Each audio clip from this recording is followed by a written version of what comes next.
मृत्यु पर शरीर दान करी अमर गंजाम बेलगुंठा ब्लॉक ठेंगाधार गाँ अनुसया नायकों मृत्यु पर शरीर को दान कर नाती शुभकांत नायक 92 वर्षर अनुसया मृत्यु होगापर नाती शुभकांत परिवार सहमत ब्रह्मपुर एमकेसीजी को मृतदेह को दान कर संपूर्ण भल थिबा दुई आखिरे दुई जन उपकृत हो पारे और शरीर में डाक्तरी छात्र छात्री मानकर पाठपढ़ा सहायता भी मिल नाती शुभकांत मृत्यु पर निज शरीर को दान करने 2023 मसीह चुक्तिनामा कर सारी परिवार लोकों को बुझासुझा कर जेजेमा शरीर दान कर से और परिवार लोके गर्वित अनुभव कर शनिवार दिन संध्या 6:30 मोर माँ अनुसया नायक 92 वर्ष बयस देहांत होता आम घर लोक समस्त परिवार सदस्यों अनुमति क्रमे आम तांकर संपूर्ण शरीर ब्रह्मपुर एमकेसीजी मेडिकल कॉलेज रे डोनेट करने चिंता कलु मुझे आगु मोर शरीर देवाई मनस्थ करी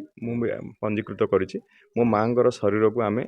तत्क्षणात 3-4 घंटा भितर नहीं आम ब्रह्मपुर एमकेसीजी मेडिकल कॉलेज रे पहुँचलु से डाक्टर मान सहयोग दुई आखि एवं संपूर्ण शरीर एमकेसीजी रे दिगला आम शेष दर्शन कर फेरी आसिलु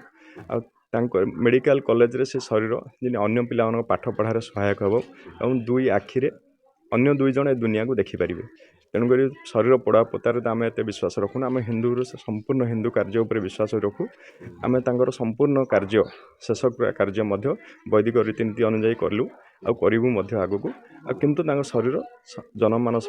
समाज में सचेतनता वार्ता आम दे आसिल।